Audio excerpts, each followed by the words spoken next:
Friends, आज हम phase equilibrium के बारे में स्टडी करेंगे। फेज इक्विलिब्रियम क्या होता है या प्रावस्था साम्य कहते किसे हैं?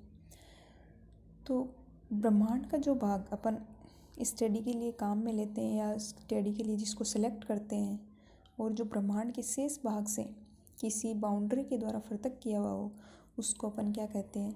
सिस्टम या निकाय कहलाता है। यदि किसी सिस्टम के अंदर केवल एक ही प्रावस्था हो तो उसको अपन क्या कहते हैं? होमोजीनस सिस्टम कहते हैं। और जिस तंत्र में एक से अधिक प्रावस्थाएं होती है उसको अपन क्या कहते हैं? हिट्रोजीनस सिस्टम कहते हैं। तो इन जो हिट्रोजीनस सिस्टम है, इन हिट्रोजीनस सिस्टम में क्या होता है कि जो एक से अधिक प्रावस्थाएं होती है वो क्या होती है? आपस में साम्य में होती है। तो इन जो इसी कारण इसको अपन क्या कहते हैं? हिट्रोजीनस इक्विलिब्रियम भी कहते हैं। और हिट्रोजीनस इक्विलिब्रियम की स्टडी के लिए सर्वप्रथम 1875 में गिब्स ने रिप्रेजेंट किया था, यानी कि इसके लिए एक नियम प्रतिपादित किया था। इन विषमांगी साम्यों की स्टडी के लिए एक नियम प्रतिपादित किया और इस नियम को अपन क्या कहते हैं? प्रावस्था नियम कहते हैं, या ये क्या कहलाता है? फेज रूल कहलाता है। ये जो फेज रूल होता है ये क्या होता है कि ये केवल उन वेरिएबल्स को जो इंटेंसिव वेरिएबल्स होते हैं उन वेरिएबल्स को समझने के लिए क्या होता है? यूजफुल होता है। जैसे इंटेंसिव वेरिएबल्स अपन लेते हैं, टेम्परेचर है, प्रेशर है, कंसंट्रेशन है, तो ये इनके समझने में यूजफुल होता है। तो इन विषमांगी तंत्र को ज्ञात करने के लिए या विषमांगी साम्य को ज्ञात करने के लिए गिब्स ने सर्वप्रथम फेज रूल प्रतिपादित किया था। इसमें क्या होता है कि जब साम्य होता है तो साम्य में क्या होता है कि कितनी फेजेस के बीच में साम्य है, यानी कि अपन यूँ कह सकते हैं कि टेम्परेचर है, प्रेशर है, कंसंट्रेशन है, यानी कि केवल टेम्परेचर, प्रेशर और कंसंट्रेशन में ही किन फेजेस के बीच में साम्य है। यानी अपन इसमें क्या होते हैं कि ग्रेविटी, इलेक्ट्रिकल और मैग्नेटिक फोर्स और सरफेस एक्शन, इनके द्वारा ये क्या होते हैं? प्रभावित नहीं होते। यानी साम्य जो होता है वह केवल टेम्परेचर, प्रेशर और कंसंट्रेशन के बीच में ही होना चाहिए, यानी कि उनकी ग्रेविटी, इलेक्ट्रिकल और मैग्नेटिक फोर्सेज के बीच में नहीं होना चाहिए, यानी कि उन पर निर्भर नहीं करता या उनके द्वारा प्रभावित नहीं होता है। और जो नंबर ऑफ डिग्री होती है वह सिस्टम की क्या होती है? वह इसी कारण क्या होता है कि जो डिग्री ऑफ फ्रीडम होती है जिसको अपन ऐप से डिनोट करते हैं वह केवल और केवल रिलेटेड किससे होती है? कंपोनेंट्स की संख्या से और उनकी फेज से रिलेटेड होती है।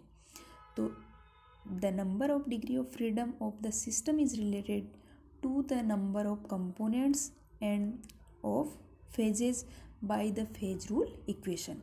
और इक्वेशन अपनी है degree of freedom plus phases equal to number of component plus 2, यानी कि एक विषमांगी तंत्र में जब साम्यावस्था में प्रावस्थाओं की संख्या होती है तथा स्वतंत्रता की कोटियों का जो योग होता है वह उसमें उपस्थित घटकों की संख्या और +2 के बराबर होती है, जिसको अपन इसके द्वारा डिनोट करते हैं। नेक्स्ट है कि phase rule at constant pressure, यानी कि जब अपन दाब को स्थिर रखते हैं तो उसमें फेज रूल क्या होता है? तो जब प्रेशर कांस्टेंट होता है तो यहाँ पर इसमें क्या हो जाएगा कि यानी कि system have no gas phase, यानी कि कोई गैस फेज नहीं रखेगा। When there properties and intensive to the small change in the pressure with occur, one fewer variables needs to be specified, यानी यहाँ पर केवल एक वेरिएबल होगा, यानी कि डिग्री ऑफ फ्रीडम क्या हो जाएगी? Component, number of component minus number of phases plus 1, यानी कि यहाँ पर क्या होता है कि केवल प्रेशर अपन कांस्टेंट लेंगे तो उसमें जो संख्या आती है वो अपनी यानी कि वो चेंज हो जाएगी। इसको अपन क्या कहते हैं? कंडेंस्ड फेज कहा जाता है, क्योंकि इसमें क्या होता है? एक का कमी है, तो इस वजह से इसको अपन क्या कहते हैं, कंडेंस्ड फेज रूल कहते हैं। और ये जो क्या होता है, कंडेंस्ड सिस्टम जो होता है, कंडेंस सिस्टम में ही लागू नहीं होता, क्योंकि वहाँ पर क्या होता है, हाई प्रेशर होता है। तो इसको अपन क्या कहते हैं कि जो कंडेंस्ड फेज रूल है ये केवल और केवल मटेरियल साइंस में ही यूज़ लिया जाता है या फिर उसके काम में आता है। नेक्स्ट आता है कि टर्मिनोलॉजी। फेज रूल में जो टर्म्स अपन काम में लेते हैं, जैसे फेज है, कंपोनेंट है, डिग्री ऑफ फ्रीडम है। तो फर्स्ट अपन लेते हैं कि फेज क्या होती है या प्रावस्था क्या होती है। तो जो फेज को जब अपन डिफाइन करते हैं तो फेज में क्या होता है कि अगर अपन केवल होमोजीनस सिस्टम ले रहे हैं तो उसमें होमोजीनस सिस्टम में क्या होगी, केवल और केवल एक फेज उपस्थित होती है। और अगर अपन ने हिट्रोजीनस सिस्टम लिया है तो उसमें क्या हो जाएगी, एक से अधिक फेज उपस्थित होगी। यानी किसी तंत्र का वह भाग जो कि होमोजीनस है, जिसको अपन केवल एक सरफेस बाउंड्री हो, तो उसके लिए तो जिसको अपन क्या कर सकते हैं, या फिर अपन यूँ कह सकते हैं कि उसको अपन यांत्रिक विधि द्वारा ही तंत्र के शेष भाग से पृथक कर सकते हैं। तो उसको अपन क्या कहते हैं, प्रावस्था कहते हैं। यानी कि किसी तंत्र का वह भाग जो कि होमोजीनस हो और भौतिक रूप से सुस्पष्ट हो, उसको अपन क्या कहते हैं, फेज कहते हैं। तो सिस्टम जो होता है वह या तो एक फेज रखता है या एक से अधिक फेज रखता है। जैसे अपन ने लिया कि एक सिस्टम है जो कि लिक्विड वाटर है, वे वाटर है उसमें, या द्रव वाटर उपस्थित है केवल, तो उसको अपन क्या कहते हैं, वन फेज सिस्टम। अगर सिस्टम जो है लिक्विड वाटर के साथ साथ वाटर वेपर भी रखता है तो उसमें क्या हो जाएगी, दो फेजेज हो जाएगी। इसी प्रकार liquid water, solid water, ice जिसको अपन कहते हैं, या वाटर वेपर, अगर ये तीनों कंडीशन उपस्थित है तो उसको अपन क्या कहते हैं, थ्री फेज सिस्टम कहते हैं। और नेक्स्ट पॉइंट जो है वो अपना है कि अगर कोई प्योर सब्सटेंस है, यानी शुद्ध पदार्थ अगर अपन ले रहे हैं, जैसे सॉलिड लिया या फिर लिक्विड लिया या फिर गैस लिया, तो उसमें केवल और केवल, यानी कि प्योर सब्सटेंस जो कि केवल और केवल वन केमिकल स्पीसीज से ही बना हो, उसमें केवल वन फेज उपस्थित होती है। जैसे ऑक्सीजन गैस है तो उसमें केवल वन फेज होगी। इसी प्रकार बेंजीन है, इसी प्रकार आइस है, तो इनमें क्या होती है कि केवल और केवल एक ही प्रावस्था उपस्थित होती है। नेक्स्ट आता है अपना कंपोनेंट, जिसको अपन कहते हैं घटक। घटक क्या होता है कि अगर अपन इक्विलिब्रियम कंडीशन में देखें साम्यावस्था में, तो साम्यावस्था में क्या होता है, स्थित किसी तंत्र के घटकों की संख्या क्या होती है कि उस पर जो इंडिपेंडेंटली वेरिएबल कॉन्स्टिट्यूएंट्स होती है उनकी न्यूनतम संख्या होती है, जिसके द्वारा क्या होती है कि तंत्र की प्रत्येक प्रावस्था के संगठन को एक रासायनिक समीकरण के द्वारा दर्शाया जा सकता है। यानी कि अपन कोई भी कंपोजिशन है, कोई भी संगठन है, तो उस संगठन को अपन किसी एक केमिकल रिएक्शंस के द्वारा एक्सप्रेस्ड कर सकते हैं। तो यह क्या होती है कि the term of component is defined as the least number of independent chemical constituents, यानी कि स्वतंत्र जो परिवर्ती अवयव होती हैं उनकी न्यूनतम संख्या होती है, जो कि क्या होती है कि उस तंत्र की जो प्रत्येक अवस्था का संगठन है उसको एक रासायनिक समीकरण के द्वारा दर्शाया जा सके। जैसे अपन ने ले लिया वाटर सिस्टम है, तो वाटर सिस्टम में अपने को पता है कि तीन फेज होती है, जैसे आइस है, वाटर वेपर है और वाटर है।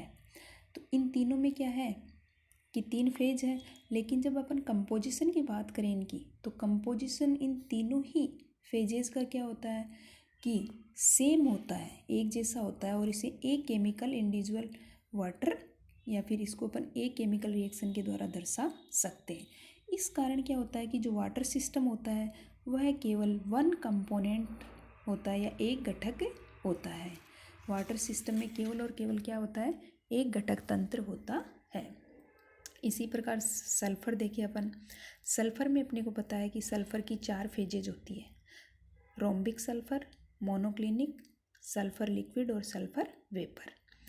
अब इन चारों कंडीशन में देखें तो इनमें भी क्या होता है कि फेजेस तो चार है, लेकिन जब अपन इनकी केमिकल रिएक्शन के द्वारा दर्शाते हैं तो अपन इसे केवल वन केमिकल इंडिविजुअल सल्फर के द्वारा भी एक्सप्रेस कर सकते हैं। इसी कारण ये भी क्या है, वन कंपोनेंट सिस्टम होता है। तो इस प्रकार के सभी फेजेज जो केवल वन कंपोनेंट सिस्टम है उनको अपन केवल और केवल एक केमिकल रिएक्शन के द्वारा इंडिविजुअल दर्शा सकते हैं या एक्सप्रेस्ड कर सकते हैं। और इसी प्रकार नेक्स्ट अपन लेते हैं कि saturated solution of NaCl in content with excess solid NaCl। अब इसमें क्या है कि अपने को पता है कि सेचुरेटेड सॉल्यूशन ऑफ NaCl और सॉलिड NaCl, तो दो फेज है इसके अंदर, एक सॉलिड और एक लिक्विड। लेकिन जब कंपोजिशन को अपन बोथ फेजों को can be expressed in term of two chemical individual NaCl and water, तो इसमें क्या है कि इन दोनों को अपन एक साथ नहीं दर्शा सकते, क्योंकि इसके अंदर क्या है, दो केमिकल इंडिविजुअल NaCl उपस्थित है, जैसे NaCl हो गया और वाटर हो गया। तो दो केमिकल उपस्थित होने से इसको अपन क्या दर्शाते हैं, यानी ये टू कंपोनेंट सिस्टम है। Hence the saturated solution of NaCl in water in contact with excess solid NaCl is a two component system, यानी कि ये कैसा होगा, दो कंपोनेंट या द्विघटक तंत्र होता है। नेक्स्ट आता है डीकम्पोजिशन ऑफ कैल्शियम कार्बोनेट। जब कैल्शियम कार्बोनेट का अपन डिकम्पोजिशन करते हैं तो इसमें अपने को पता है कि कैल्शियम कार्बोनेट है और इसके अंदर क्या उपस्थित है, तीन फेज उपस्थित है। कैल्शियम कार्बोनेट है, कैल्शियम ऑक्साइड और कैल्शियम कार्बन डाइऑक्साइड, तीन प्रावस्थाएं उपस्थित हैं। तो इसमें क्या होता है कि जब अपन इनको दर्शाते हैं तो इसमें क्या होता है कि प्रत्येक किन्हीं भी, यानी जो भी समीकरण है, एक अवयव को अपन प्रत्येक अवस्था के संगठन को प्रदर्शित नहीं कर सकता। यानी कि इसका एक अवयव, जैसे अपन ने कैल्शियम कार्बोनेट ले लिया तो ये कैल्शियम कार्बोनेट इसको संपूर्ण प्रावस्था के संगठन को नहीं दर्शाता। इसी प्रकार तो इसमें क्या होता है कि दो जो अवयव है, दो कंपोनेंट है, वो क्या होते हैं, उसकी संपूर्ण अवस्था को दर्शाते हैं। यानी उस प्रावस्था के दो कंपोनेंट जो है वह प्रत्येक प्रावस्था के संगठन को प्रदर्शित करता है। इस वजह से ये क्या होता है कि टू कंपोनेंट सिस्टम है, यानी थ्री केमिकल सब्सटेंस के जो दो जो होते हैं वो दो है ना प्रत्येक संगठन प्रावस्था के संगठन को प्रदर्शित करते हैं। इस वजह से इसमें क्या होता है कि फेज तीन है लेकिन कंपोनेंट क्या होते हैं, दो ही होते हैं। इसी प्रकार अगला है dissociation of NH4Cl, ammonium chloride का डिसोसिएशन या विघटन। जब अमोनियम क्लोराइड का अपन डिसोसिएशन करते हैं, तोड़ते हैं उसको, तो उससे NH3 गैस और HCl गैस का फॉर्मेशन होता है। अब अपने को पता है कि NH4Cl को जब अपन तोड़ा तो तोड़ने से इसमें क्या होता है कि दो प्रावस्थाएं उपस्थित होती है, एक ठोस है और दूसरा गैस है। ठोस और गैस में अपन देखते हैं तो जब इनको ठोस और गैस है, लेकिन प्रत्येक प्रावस्था को व्यक्त करने के लिए अपने को एक अवयव ही काफ़ी है, यानी कि NH4Cl ही काफ़ी है।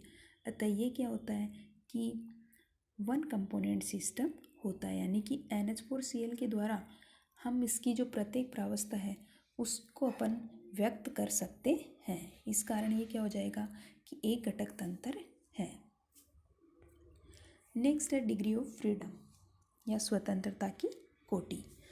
स्वतंत्रता की जो कोटि होती है वह क्या होती है कि स्वतंत्र रूप से जो परिवर्तनशील कारक होते हैं, जैसे टेम्परेचर, प्रेशर और कंसंट्रेशन आदि की वह कम से कम संख्या, जिसको अपन क्या होते हैं कि स्थिर रखने पर तंत्र की साम्यावस्था पूर्ण रूप से स्पष्ट की जा सके, उसको अपन क्या कहते हैं, उसकी स्वतंत्रता की कोटि कहते हैं। कहने का मतलब ये है कि वह कम से कम संख्या होती है जो क्या होती है कि जिनको अपन स्थिर रखने पर क्या होती है, तंत्र की जो इक्विलिब्रियम कंडीशन होती है वह पूर्ण रूप से स्पष्ट होती है, उसको अपन क्या कहते हैं, स्वतंत्रता की कोटि या डिग्री ऑफ फ्रीडम कहते हैं। या फिर अपन यूँ कह सकते हैं कि वे परिवर्तनशील कारक की अधिकतम संख्या जिन्हें प्रावस्थाओं को बिना परिवर्तित किए साथ साथ परिवर्तित किया जा सके। उसको अपन क्या कहते हैं, डिग्री ऑफ फ्रीडम कहते हैं। जैसे वाटर है, वाटर वेपर है, सिस्टम, तो डिग्री ऑफ फ्रीडम क्या होती है 1, क्योंकि इसमें अपने को पता है कि 2 वेरिएबल्स होते हैं, प्रेशर और टेम्परेचर। टेम्परेचर, तो vapour pressure of the water can have only 1 fixed value, तो इसमें क्या हो गया, केवल एक, तो इस वजह से ये क्या होता है 1 डिग्री ऑफ फ्रीडम, या फिर इसको अपन क्या कहते हैं, यूनिवेरिएंट या मोनोवेरिएंट कहलाता है। इसी प्रकार है दूसरा, जैसे अपन ले लेते हैं बाई वेरिएंट, तो उसमें क्या हो जाएगा, डिग्री ऑफ फ्रीडम का मान कितना होगा, 2 होता है। इसी प्रकार किसी में डिग्री ऑफ फ्रीडम का मान 3 होता है, उसको अपन क्या कहते हैं, ट्राई वेरिएंट सिस्टम कहते हैं। नेक्स्ट आता है non variant system. Non variant system का मतलब होता है कि जैसे अपन ने आइस है, आइस, वाटर और वाटर वेपर, इस सिस्टम में क्या हो गया कि अपने को पता है कि 3 प्रावस्थाएं हैं, तो जब अपन 2 प्रावस्थाएं लेते हैं तो उसमें डिग्री ऑफ फ्रीडम 1 प्राप्त होती है वाटर वाले सिस्टम में।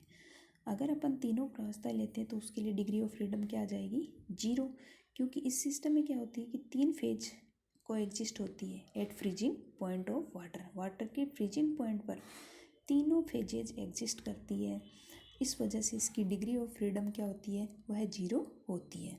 तो यहाँ पर इसका क्या हो जाएगा कि डिग्री ऑफ फ्रीडम, कोई डिग्री ऑफ फ्रीडम नहीं होती, यानी इसको अपन क्या कहते हैं, नॉन वेरिएंट सिस्टम कहते हैं। नेक्स्ट है advantage of phase rule. Phase rule की जो एडवांटेज है, उस एडवांटेज में क्या है कि फेज रूल जो होता है वह केमिकल और फिजिकल इक्विलिब्रियम दोनों के लिए ही एप्लीकेबल होता है, यानी कि दोनों पर अपन इसको लागू कर सकते हैं।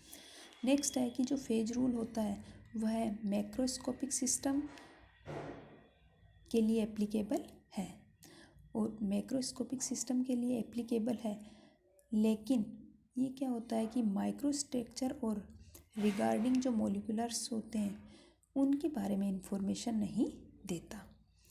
अगला जो है कि ये क्या होता है कि इक्विलिब्रियम स्टेट्स यानी फेजेज की जो टर्म में जो इक्विलिब्रियम स्टेट्स होता है उनको क्लासीफाई करता है, यानी फेज को बताता है, कंपोनेंट्स को बताता है, डिग्री ऑफ फ्रीडम्स को बारे में बताता है। इसी प्रकार होता है कि ये क्या होता है, फेज रूल जो है, फेज रूल के अनुसार अपन क्या करते हैं, विभिन्न सिस्टम्स के बारे में अपन डिग्री ऑफ फ्रीडम जो कि उनकी सेम होती है उनके बारे में अपन जानकारी प्राप्त कर सकते हैं। तो ये थी इसकी एडवांटेज, यानी कि किस किस काम में या इसके क्या अनुप्रयोग है। नेक्स्ट है limitations of phase rule. Phase rule की जब लिमिटेशंस की बात करते हैं अपन, तो फेज रूल जो होता है वह केवल और केवल उन सिस्टम के लिए एप्लीकेबल होता है जो कि साम्य में है, यानी कि अगर कोई स्लोली धीरे धीरे साम्य में जाना स्टार्ट होता है तो उनके लिए अपन इसको ज़्यादा यूज में नहीं ले सकते, यानी कि जो साम्य में होता है सिस्टम उसके लिए अपन इसको लागू कर सकते हैं। नेक्स्ट है कि केवल और केवल ओनली 3 डिग्री ऑफ फ्रीडम जैसे टेम्परेचर, प्रेशर और कंपोनेंट्स के लिए ही, यानी कि इनके लिए ही इनको अलाउ करते हैं, इसके अलावा कोई डिग्री ऑफ फ्रीडम अपन काम में नहीं ले सकते। और ये जो होता है केवल नंबर ऑफ फेज को ही कंसीडर करता है, उनके अमाउंट्स के बारे में जानकारी नहीं देता, यानी कि फेज में कितनी अमाउंट में उपस्थित है उसके बारे में कोई जानकारी नहीं देता, केवल नंबर ऑफ फेजेज के बारे में ही बताता है। तो ये है अपना फेज रूल क्या होता है, फेज किसे कहते हैं, कंपोनेंट और डिग्री ऑफ फ्रीडम और उसकी एडवांटेज, और लास्ट में लिमिटेशंस ऑफ फेज रूल।